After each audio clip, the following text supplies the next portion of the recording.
So hello friends, welcome to the next topic, partial fractions. अगर आप अपनी text book के पेज नंबर 317 पे टेबल 7.2 देखोगे तो एक बहुत ही सुंदर सा टेबल मिलेगा आपको। I hope all of you could have seen that. अब what is this table actually and what are partial fractions? As name suggests, partial means small, fractions mean part, है ना। तो पार्शियल फ्रैक्शन का मतलब हो गया छोटा छोटा हिस्सा करना। क्या एक मोटा तगड़ा फंक्शन दे रखा है, आप राइट साइड पे उसको छोटे छोटे फंक्शंस करके लिख रहे हो। What is this procedure? ये है क्या, ये होगा कब? पहली condition, partial fraction is applicable only to proper rational functions. ये बहुत इंपॉर्टेंट है समझना। So what is a rational function? ठीक है ना।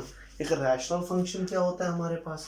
अ function that can be expressed as the ratio of two polynomials, है ना। अगर p of x upon q of x और q of x is not equal to 0, इतनी condition तो है ही है। इसके साथ एक बहुत खूबसूरत कंडीशन है जो हम अक्सर स्किप करते हैं और जो यहाँ पे सबसे इंपॉर्टेंट रोल प्ले करती है, that is degree of px is always less than, बराबर भी नहीं हो पाएगी दोस्तों, डिग्री ऑफ qx। ये px कौन है? न्यूमरेटर। qx कौन है? डिनोमिनेटर। सो पार्शियल फ्रैक्शंस लगाने के लिए मेरे पास सबसे इंपॉर्टेंट चीज है कि डिग्री ऑफ न्यूमरेटर जो है वो लेस देन होनी चाहिए डिग्री ऑफ डिनोमिनेटर। अगर ऐसा नहीं है तो फंक्शन जो है वो हो जाएगा इम्प्रॉपर रैशनल फंक्शन, तो मुझे उसको प्रॉपर में कन्वर्ट करना पड़ेगा। कैसे कन्वर्ट करेंगे अभी थोड़ी सी बात के बाद, टाइम के बाद हम डिस्कस करते हैं। पहले थोड़ा सा पार्शियल फ्रैक्शंस का ओवरव्यू लेते हैं, इसमें होता क्या, व्हाट ट्राइज टू डू। इस टेबल में जो न्यूमरेटर में डिग्री दी गई है उस चीज़ का भी ध्यान रखिएगा। That is the highest degree numerator can have. जैसे मैं फर्स्ट टाइप जो दी गई है पार्शियल फ्रैक्शन की, the degree of numerator is 1, that is in this case numerator given to us is actually what, it is linear.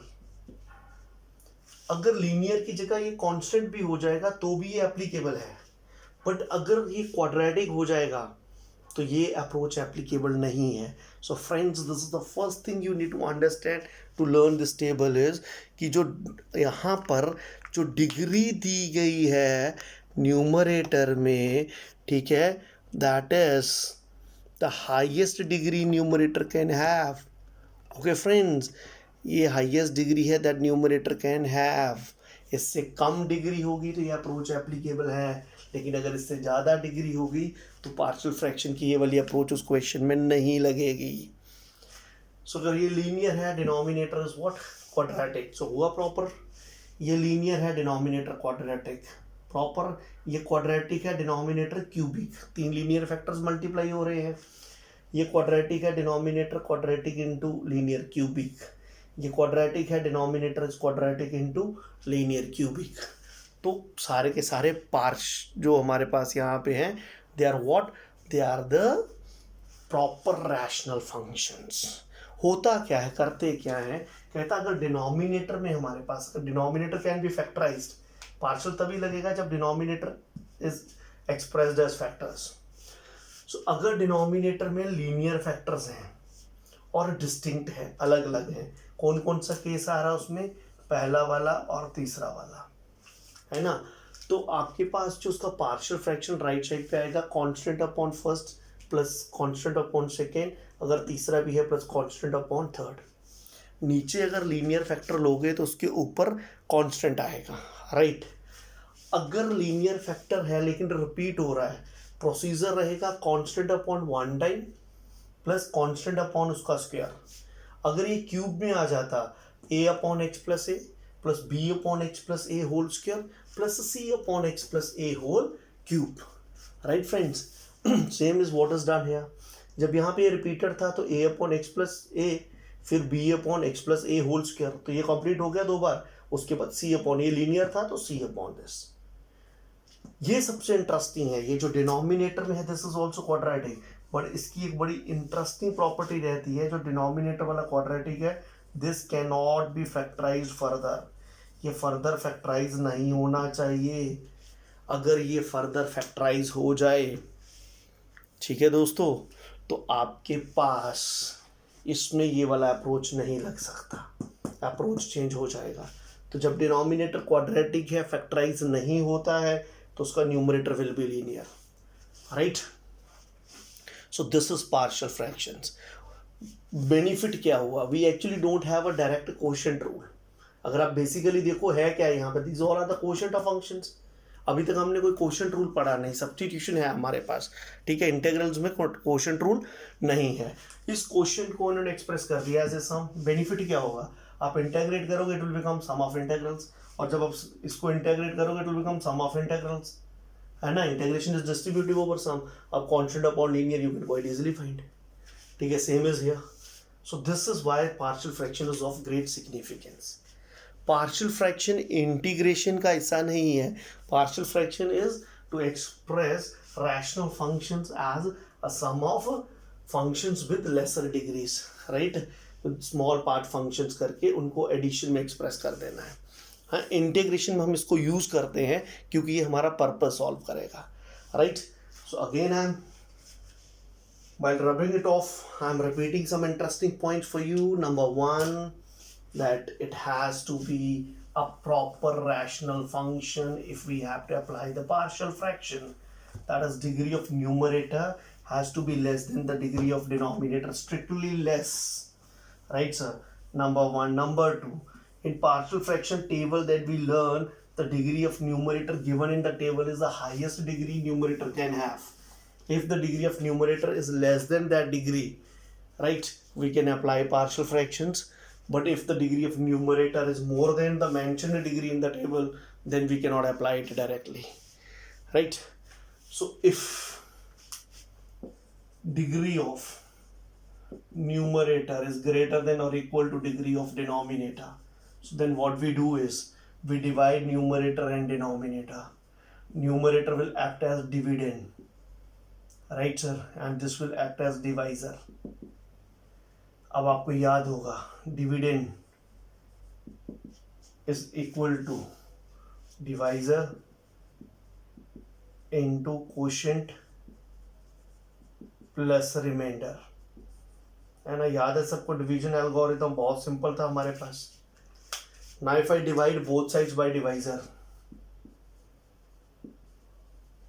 इसके नीचे भी डिवाइजर आ गया, इसके नीचे भी डिवाइजर आ गया, डिवाइजर डिवाइजर बाय, ये बन गया न्यूमरेटर अपॉन डिनोमिनेटर, देखो यार। और ये किसके बराबर आया हमारे पास, कोशेंट प्लस आगे क्या बचा हमारे पास, रिमाइंडर अपॉन डिवाइजर। और हम सबको पता है जब भी आप दो पॉलिनोमियल को डिवाइड करते हो, जो डिग्री ऑफ रिमाइंडर होती है, ठीक है ना, इसमें तो कोई दो शक नहीं होंगे, is always less than the degree of divisor. This is something we did in class 9, 10, ठीक है sir. So if it is an improper rational function, then we will first of all put it into the proper form, then will integrate. जब आप इसको integrate करोगे, इसका integration होगा, quotient is a polynomial, उसका integration आराम से हो जाएगा।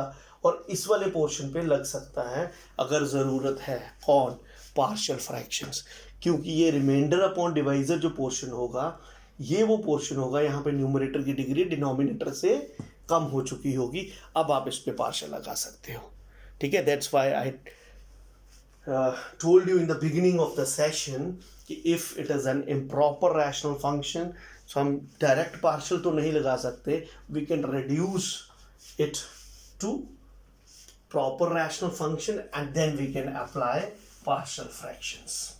आपने simply याद रखना है P से partial, P से proper, ठीक है बेटा। So this is what is to be taken care of. So let me consider some interesting examples. Like first question, if it is dx upon x square minus 4, let me say. अब अगर आप इसको 7th exercise में 7.4 में लेके जाते हो, so it is of the type dx upon x square minus 2 square.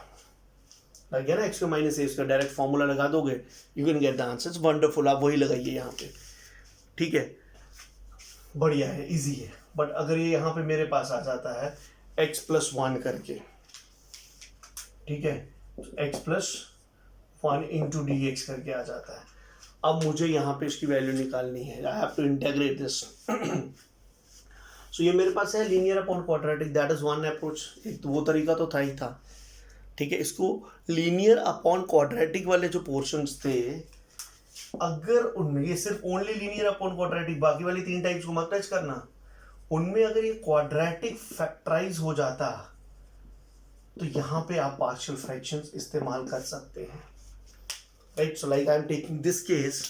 सो इस क्वेश्चन को हम पार्शियल फ्रैक्शंस में कैसे करेंगे, क्योंकि अब हमारे पास जैसे जैसे वेराइटी बढ़ती जाएगी, सो आप एक क्वेश्चन को अलग अलग तरीकों से कर सकते हो, राइट।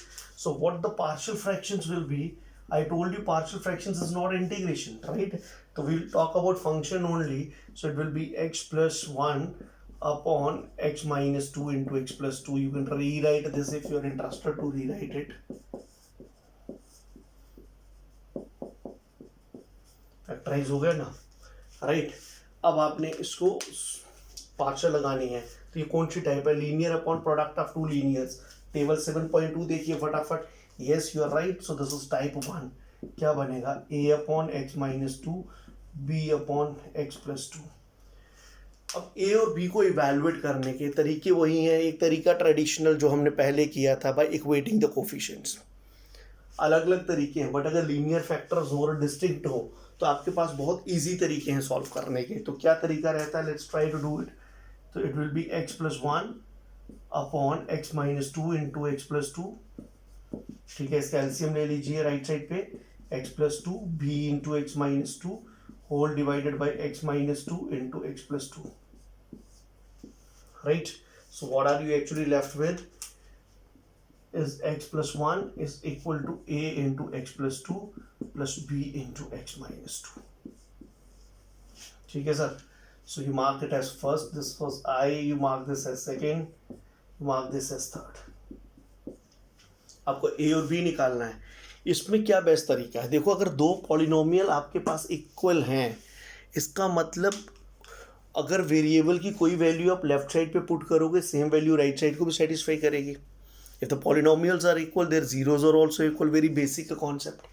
तो इसमें बेसिक तरीका क्या रहता है? Shortcut to find this constants a and b is, आप बारी बारी से इन लीनियर फैक्टर्स को जीरो पुट करते जाओ, that will make easier for you. So put x plus 2 equal to 0, that is x equal to minus 2 in third. तो क्या बन जाएगा हमारे पास? माइनस 2 आपने पुट किया तो क्या बना? Minus 2 plus 1 equal to a into 0 plus b into minus 2 minus 2। So it is minus 4b equal to minus 1, b equal to 1 by 4, right? And what is the other one now? Put x minus 2 equal to 0, x equal to 2 in what? In third. I hope it is clear to everyone.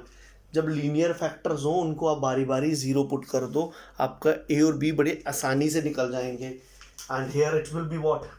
Value की बात करते हो तो x कितना है हमारे पास? 2। So 2 plus 1 is equal to a into x is what? 2 plus 2 plus it was 0, so 4a is equal to 3, so a equals to 3 upon 4।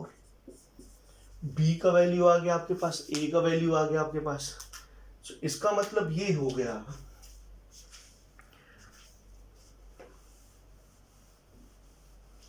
इनका काम खत्म हो गया। ये सारे स्टेप a और b की वैल्यू के लिए ही थे। so this implies x plus 1 upon x minus 2 into x plus 2 is equal to what is a? 3 upon 4, x minus 2, what is b? 1 upon 4 x plus 2। जो लोग क्रॉस चेक करना चाहें आप इसका एलसीएम लेके क्रॉस चेक करिए, ठीक है, यही चीज़ आएगी। बट बेनिफिट क्या होगा? अब जब आप इंटेग्रेट करोगे बोथ साइड्स को, तो इसका इंटेग्रेशन हो जाएगा, एडिशन पे इंटेग्रेशन डिस्ट्रीब्यूटिव हो जाता है, ठीक है ना। अब देखो कितनी इंटरेस्टिंग बात होगी। 3/4 बाहर आ गया, ये लीनियर है ना, लीनियर है x माइनस 2। अगर मैं इसको t ले लेता हूँ तो इसका डेरिवेटिव तो dt होगा सीधा। डेरिवेटिव क्या है इसका? 1, dx will 1, it is function, it is it's derivative. तो आंसर क्या आएगा? लॉग ऑफ फंक्शन, ठीक है। प्लस दूसरे इंटेग्रल में से 1/4 बाहर आ जाएगा, राइट। ये फंक्शन इसका डेरिवेटिव क्या होता है 1, so this will B log of x+2। और अब दो इंटेग्रल्स, अगर आप इसके लिए c1 लिखते हैं, इसके लिए c2 लिखते हैं, तो दोनों को कंबाइन करके लास्ट में एक c लिख दो, ठीक है। जब आप इंटेग्रल साइमल्टेनियसली सॉल्व कर रहे हो तो आपको लास्ट में कांस्टेंट ऑफ इंटीग्रेशन एक से ही काम चल जाएगा, आपको दो अलग अलग लिखने की ज़रूरत नहीं है। अब इसमें से आपकी चॉइस है, अगर आप कुछ कॉमन लेना चाहते हो, जैसे यहाँ से 3 कॉमन है, फिर 1/4 करके that can be done. Otherwise अगर आप यहाँ भी छोड़ देते हो answer, it is done and dusted, ठीक है sir. So this is one type, जो टाइप 1 पे क्वेश्चंस थे हमारे पास पार्शियल फ्रैक्शंस पे, ठीक है, जो हम कर सकते थे, that is one we have done. So there is another type. अब जैसे हम लोगों ने इंटीग्रेशन बाय सब्स्टिट्यूशन पढ़ा था, जो 7.2 एक्सरसाइज के क्वेश्चंस भी हमने किए थे, वो इंडिपेंडेंटली एग्जाम्स में तो ज़्यादा नहीं आता, लेकिन उसका एप्लीकेशन बहुत ज़्यादा है। Like there is a question I is equal to cos x and then it is 1 minus sin x into 2 minus sin x, it is dx here. तो sin and cos are there, cos is only once, sin 2 बार आ रखा है, product हो रखा है। सो हमें दिखता है, अगर मैं इसको t मान लेता हूँ, right, so this becomes a dt, है ना। So if I take sin x equals to t, it implies cos x dx is equal to what, dt. So I is equal to what, dt upon 1 minus t into 2 minus t. So बन गया sir हमारे पास linear, again repeated. If I mark it as first, so by partial fractions, function inside the integral उसको partial लगाना होता है। 1 minus t into 2 minus t is equal to a upon 1 minus t plus b upon 2 minus t, क्योंकि दो linear factors हैं, right, और non repeated है, कोई फ़र्क नहीं पड़ता। तो इसके बाद डायरेक्ट स्टेप आप क्या लिख सकते हो, इसका numerator is equal to a into 2 minus t plus b into 1 minus t, denominator cancel हो जाएंगे। अब आपको क्या करना है, mark it as second and you mark this one as third. अब आपको a और b निकालना है, तो लीनियर फैक्टर से बारी बारी से पुट करते जाओ।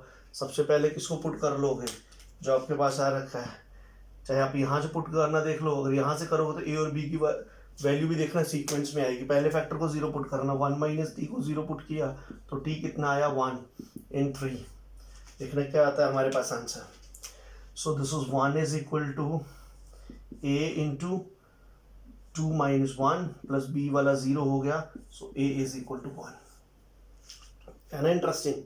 अब दूसरे बार कौन सा फैक्टर बच गया, दूसरा वाला, पहला 1 माइनस टी था, दूसरा क्या था 2 माइनस टी। अब 2 माइनस टी को 0 पुट कर दो तो टी कितना हो गया हमारे पास 2, तो अब वैल्यू इसकी निकाल दो, ठीक है। लेफ्ट साइड पे कांस्टेंट है, पुट होना नहीं, 1 ही रहेगा। सो ये a इंटू ये 0 हो गया, 0 पुट किया था, b into 1 minus 2, so this will give you what, minus b equal to 1, तो b equals to -1, right sir. So it means from first integration क्या आ गया हमारे पास, व्हाट वाज a कितना आया था 1, so it was dt upon 1 minus t, and what was b -1, so minus dt upon 2 minus t। Integrate कर लो, आपका answer आ गया, राइट। सो डायरेक्ट क्वेश्चंस आए ऐसा ज़रूरी नहीं है, there could be some indirect questions. आगे चलते हैं, कुछ और टाइप्स लेते हैं, क्योंकि पार्शियल्स में हमारे पास टाइपें बहुत सारी हैं, तरीका वही है, बेसिक्स वही हैं, right? So if you take another interesting question,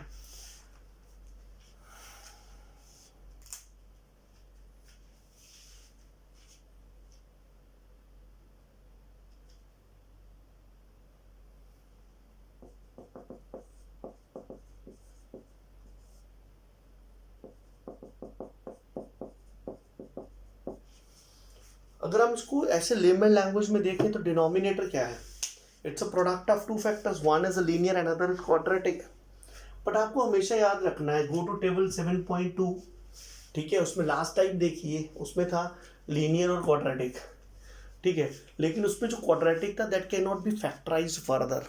so can you factorise this further, of course this can be factorised, है ना, x² - 2 कैन बी फैक्टराइज। तो इसीलिए लास्ट टाइप इसमें अप्लाई नहीं होगी, तो अगर ये फैक्टराइज हो सकता है तो पहले इसको हम फैक्टराइज करके देखेंगे.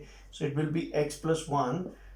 x square minus 4 can be written as x square minus 2 square, so which is equal to x minus 2 into x plus 2.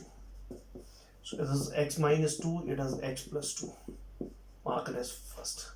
So dear friends, now this is not type 5 of that table, the last type rather, what was it? Now this is something different. This is when denominator is product of three linear factors, जो third type थी. अच्छा, third type पे numerator में degree कितनी दे रखी थी? 2. हमारे पास कितनी है? 1. क्या बताया था मैंने आपको कि जो डिग्री टेबल में दे रखी है, अगर न्यूमरेटर की डिग्री उससे कम है तो एप्लीकेबल होगा. प्रॉपर फंक्शन, न्यूमरेटर की degree 1, denominator basis same, powers added, denominator की डिग्री 3. ऑफ कोर्स न्यूमरेटर का degree is less than the degree of denominator, so partial fractions is applicable. अब आता है partial fractions. So by partial fractions, so you'll take the function inside the integral. What is that? 5x upon x plus 1 into x minus 2 into x plus 2 equals to a upon first linear, b upon second linear, c upon third linear. Right? Now we have to find the value of a, b and c to solve this integral. So what will you do is 5x is equal to a into x minus 2 x plus 2. LCM लेना आता है हम सबको. b into x plus 1 into x plus 2 and c into x plus 1 into x minus 2. This was second, ये चाहिए होगी बाद में. This is third. Now I have to find the value of a, b and c. अब अगर मैं यहाँ पे कंपेयरिंग करता तो काम बहुत लंबा हो जाता. 3 वेरिएबल मैट्रिक्स मेथड तक नौबत आ जाती. लीनियर फैक्टर्स में बहुत ईजी हो जाएगा. बारी बारी से पुट करते जाते हैं. सबसे पहले कौन सा है? x plus 1. एक्स प्लस 1 को 0 पुट करो. x कितना आया? -1. कहाँ पे? थर्ड में. शॉर्टकट चलेगा. 5 - 1 a इंटू -1 -2 -1 प्लस 2. बाकी दोनों 0 हो जाएंगे. देखिए इसमें भी x प्लस 1 है, इसमें भी x प्लस 1 है. Right? So this will give you what? -5 is, sorry this was equal to, yes, -5 is equal to, this is -3 and this is 1, तो this is -3a. तो a कितना आ गया हमारे पास? 5/3. राइट? a की जगह पे आ गया 5/3. उसके बाद किसको 0 पुट करेंगे हम? नेक्स्ट x minus 2 को 0 पुट किया. x कितना आ गया? 2. 5 into 2 equals to a into 0 हो जाएगा. देख लीजिए x plus 2. अब b का वैल्यू आएगा plus b into, that is what did I tell you. जो यहाँ पे आप ऑर्डर बनाते हो, इस ऑर्डर में बारी बारी 0 पुट करोगे अगर लीनियर फैक्टर्स हो तो कॉन्स्टेंट्स के भी बारी बारी से आंसर्स आना शुरू हो जाएंगे. b इंटू, यहाँ पे क्या आया हमारे पास? x कितना था? 2. So this is 2 + 1 2 + 2. अगला वाला भी 0 हो जाएगा. ठीक है? So this will give you what? b कितना आएगा हमारे पास? On the left hand side is 10 is equal to, this is how much? 3 and this is how much? 4. ठीक है? 4 into 3 इज 12. तो 12b, तो b is equal to 10/12, that is 5/6. Right? And similarly for c, so what will you do is you put the third factor is equal to 0, that is x plus 2 equal to 0 will give you x equals to -2. जब आप उसको -2 put करोगे तो ये क्या आ जाएगा हमारे पास? -10 on the left hand side यहाँ पे. ठीक है? पहला 0, दूसरा 0 plus c into, this is x plus 1 x minus 2. तो -2 + 1 into -2 -2. So this is -10 equals to -1 and this is -4. कितना हो गया? +4. So this is c into 4. तो c equal to -5/2. So we got the value of a, we got the value of b, we got the value of c. a कितना आया हमारे पास? 5/3. b कितना आया हमारे पास? 5/6. और c कितना आया हमारे पास? -5/2. राइट? a b c की छुट्टी कर देते हैं यहाँ से. यहीं पे पुट करना होता था ना हमने. और इसके बाद क्या कर देंगे हम लोग? Will integrate it. तो एक जो मुश्किल फंक्शन था हमारे पास वो बड़े आसान तरीके से सॉल्व हो जाएगा. So once you integrate both sides, तो what you get is I equals to 5/3 बाहर आ गया. This is dx upon x plus 1. 5/6 बाहर आ गया. dx upon x minus 2 minus 5/2 बाहर आ गया being constant, it will be dx upon x plus 2. And I hope it is clear to everyone now. You can integrate it. These all are logarithmic integrals, right? And you can get the answer. So let me take up another case where denominator cannot be factorized further. So I will be taking question number 7 from the exercise.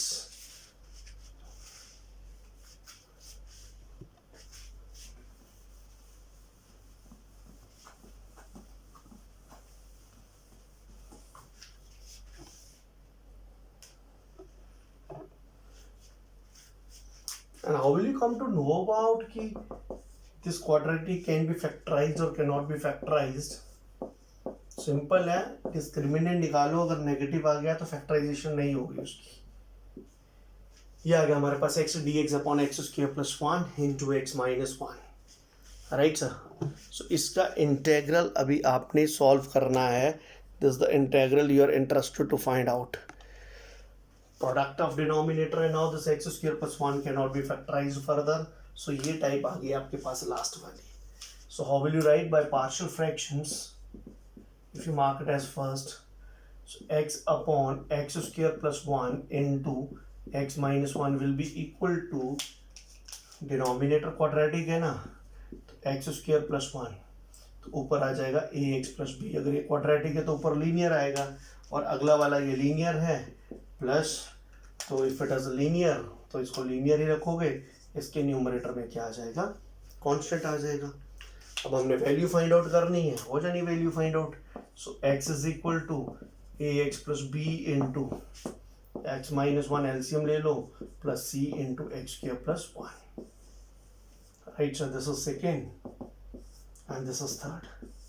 अब यहाँ पे हमारे पास एक ही situation है, वो ये situation है कि we have got only one linear factor. अब यहाँ पे वैल्यू निकालिए. देखो वैल्यू निकालने के लिए आपके पास बहुत इंटरेस्टिंग कॉन्सेप्ट होना ज़रूरी है. अलग अलग अप्रोचेस रहती हैं. द बेस्ट वन इज, देख लीजिए आप, comparison of coefficient is of course an approach, उसमें no other opinion about it. But यहाँ पे अगर मैं बात करूँ, there is one linear factor है ना, इसको तो मैं जीरो पुट कर सकता हूँ. That implies x equal to 1. तो 1 is equal to a plus b into zero हो गया plus c into 1 square plus 1. तो c इज इक्वल टू, ये 1 आया, ये 2 आया, बाकी जीरो हो गया, तो c इज इक्वल टू 1/2. एक तो आंसर आ गया मेरे पास. अब मुझे नेक्स्ट वैल्यू निकालनी है. मैं वापस बोल रहा हूँ, आप कंपैरिजन कर सकते हो, आप अपनी चॉइस ले सकते हो. यहाँ तो लीनियर फैक्टर क्वाड्रेटिक को मैं एक्स स्क्वायर प्लस 1 को मैं जीरो नहीं पुट कर सकता, क्योंकि ये फर्दर फैक्टराइज नहीं हो रहा था. इसका डिस्क्रिमिनेंट नेगेटिव आएगा, इसके रियल रूट्स नहीं आएंगे, तो this will be of no solution. हम अगेन रिपीटिंग, क्वाड्रेटिक को जीरो नहीं पुट करना. अब उसके बाद आप अपनी मर्जी की चॉइस, जैसे आपको मैंने बताया था, दो पॉलिनोमियल्स इक्वल हैं, whatever value put on the left hand side same value आप राइट साइड में पुट करोगे, दोनों में इक्वालिटी तो आएगी आएगी, क्योंकि दोनों सेम है. सो अब अपनी मर्जी से वैल्यू पुट कर सकते हो. सबसे सिंपल वैल्यू क्या है? सबसे आसान वैल्यू है हमारे पास x की 0. अगर मैं 0 पुट करता हूँ थर्ड में, that is why now I am deciding it at my own. मैं अपनी मर्जी से वैल्यू डिसाइड करके पुट कर रहा हूँ, ठीक है, क्योंकि मेरे पास एक ही लीनियर फैक्टर था, उसको मैंने इस्तेमाल कर दिया. सो ये आ जाएगा 0 is equal to a into 0 क्या हो जाएगा? 0 प्लस b, और x की जगह 0 माइनस 1 c इंटू 0 प्लस 1. तो ये क्या हो जाएगा मेरे पास? 0 is equal to minus b plus c. तो देखो कितना इंटरेस्टिंग आया. b is also equal to c. तो काम तो बन गया ना हमारा, ठीक है sir. So this is equal to how much? b is equal to 1/2. Right. c हमारा ऑलरेडी 1/2 आ चुका है, ठीक है. b भी हमारा 1/2 आ गया. अब कौन बच गया हमारे पास? महाराज a जी. सो a को कैसे फाइंड आउट करोगे? Again our choice, take any random value. 1 आप ऑलरेडी यूज कर चुके हो, 0 आप यूज कर चुके हो, आपकी चॉइस है. आप माइनस भी ले सकते हो, आगे भी जा सकते हो, प्लस में ले लो. Put x equal to 2. So क्या हो जाएगा? 2 equals to, this will be twice of a. x की जगह 2 आएगा ना, plus b into 2 minus 1 plus c into 2 square plus 1. तो ये क्या हो जाएगा? 2 equals to twice of a plus b, और ये हो जाएगा प्लस 5c. अब आपको किसकी वैल्यू निकालनी है? उसको एक साइड रखो, बाकी सबको दूसरी साइड ले जाओ. आपको वैल्यू निकालनी है. यहाँ पे a आ चुका है, b आ चुका है, c आ चुका है, तो ज़रूरत किसकी है? a की. Keep it on the right hand side. So this will be 2 minus b minus 5c is equal to twice of a.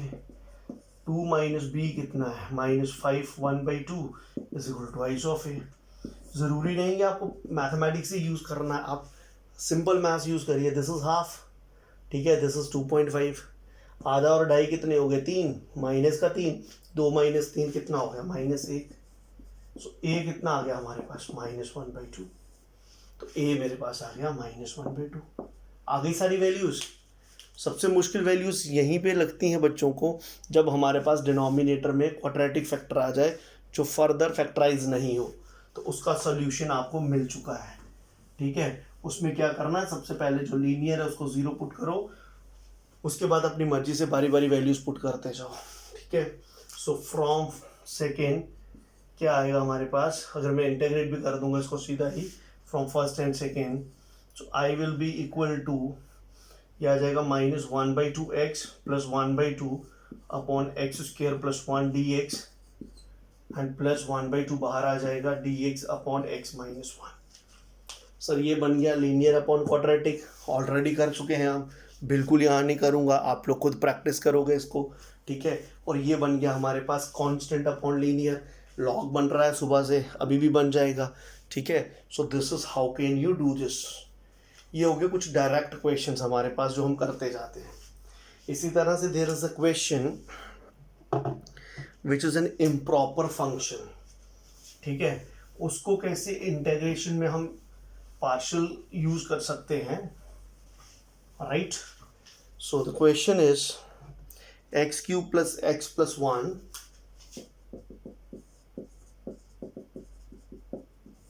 Whole divided by x² minus 1. Now you look at the degree of the numerator. Degree of the numerator is what? 3. Degree of denominator is what? 2. Obviously 3 is more than 2. So what you have to do here is simple division. याद है ना, 9th class में भी की थी last time, I think. नहीं, 10th में you did it in polynomials, yes. So x के साथ गया तो कितना आ गया, x³ minus x. Subtract plus cancel. This is 2x plus 1. Numerator की डिवाइजर की डिग्री कितनी है, 2. अरे यहाँ इसकी डिग्री कितनी आ गई, 1. सो ये रिमाइंडर हो गया, ख़त्म हो गई कहानी. सो क्या बनेगा हमारे पास, so x³ plus x plus 1 upon x² minus 1 is equal to quotient. क्या था quotient, x plus remainder upon divisor, right sir. So i is equal to, जब इस चीज़ की जगह मैं ये चीज़ पुट करूंगा तो क्या बन जाएगा मेरे पास, x plus 2x plus 1 upon x² minus 1 dx. So this will B integration of x dx plus 2x plus 1 upon x minus 1 into x plus 1 dx, ठीक है सर. सो इसका इंटीग्रेशन तो आपको पहले ही पता चल गया, x² plus 2 plus some c dash. इस इंटीग्रेशन को आप I1 ले लो and you know how to do I1. Numerator degree 1, denominator is product of two linear factors. I think all of you can do it. ठीक है जी, तो आप सब लोग इसको सॉल्व करोगे. इसी तरह से बहुत सारी टाइप्स है यहाँ पे पार्शियल फ्रैक्शन यूज होती है हमारे पास. जैसे कुछ इंटरेस्टिंग से क्वेश्चंस हैं जो ऐसे सॉल्व नहीं होते, लेकिन पार्शियल फ्रैक्शन से बड़ी इजीली हम उनको सॉल्व कर सकते हैं. Like if you have only one ex with some constant and it is a denominator, this is a question.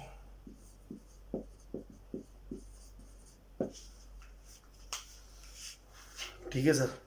अब ये क्वेश्चन आ गया हमारे पास, हाउ टू डू इट. अब ex को अगर मैं पुट करता हूँ तो ex का जो डेरिवेटिव है वो ex ही होता है, ठीक है ना. और दूसरा तरीका है, अगर मैं ex को t पुट कर भी लेता हूँ यहाँ पे, वैसे तो मैं ex से मल्टीप्लाई डिवाइड करता एक तरीका, बट अगर मैं ex को t पुट कर लेता हूँ, थिंकिंग आउट ऑफ बॉक्स, तो मैं जब इसको डिफरेंशिएट करता हूँ तो e raise power x dx is equal to आएगा dt. तो dx क्या आ जाएगा मेरे पास, dt upon e raise power x. So dx will be dt upon e raise power x क्या था, t. So it means I is equal to dx क्या बना, dt अपॉन t. और ex को क्या लिया मैंने, t में. So this was t plus 2. देखो लग रहा पार्शियल सामने ना. है ना. सो 1/t into T plus two, a upon t plus b upon t plus 2. Apply the partial fractions to get the value of a and b and you will be done. Right. Similarly, there is another interesting approach. जब हमारे पास denominator में कभी degree बहुत ज़्यादा आ जाए polynomial की, लेकिन उसके साथ सिर्फ कांस्टेंट हो, right. So whenever you get any type of question like this, I is integral of the type x into x raised power n plus minus some constant. It could be anything, and preferably when n is actually more than 2 तक तो हम इसको quadratic मान के चल जाएंगे, कर लेंगे.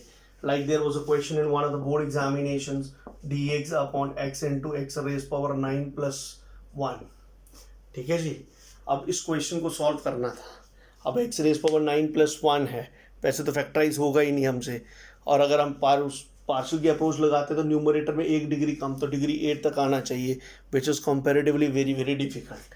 सो अब हम क्या करेंगे इस क्वेश्चन के लिए, तो इसमें एक अप्रोच रहती है हमारे पास. There is an algorithm of doing this type of questions is you multiply and divide by x raise power n minus 1.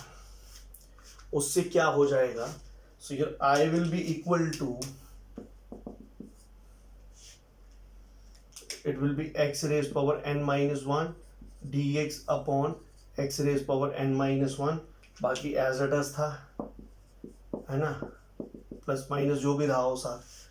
अब इसकी डिग्री n माइनस 1, इसकी degree 1, basis same, powers added, तो डिनोमिनेटर क्या हो जाएगा x raise power n plus minus a, और ये क्या है x raise power n minus 1 dx. तो अभी भी आप सोच रहे होगे क्या मिला, मिल गया. x रेज पावर n को अगर आप t ले लोगे, this will give you n x raise power n minus 1 dx equals to dt. So x raised power n minus 1 dx equal to 1 by n dt, and being constant will come out of the integral, so this will be dt upon t into t plus minus a, जो भी है. लग गया partial fraction, ठीक है ना. So again वही दो लीनियर वाला जो हमने पहले कोशिश की थी. So there are so many questions that can be solved with the help of partial fractions. We will be doing questions of higher level in the miscellaneous only, so that we can make out whether we can apply the concept or not.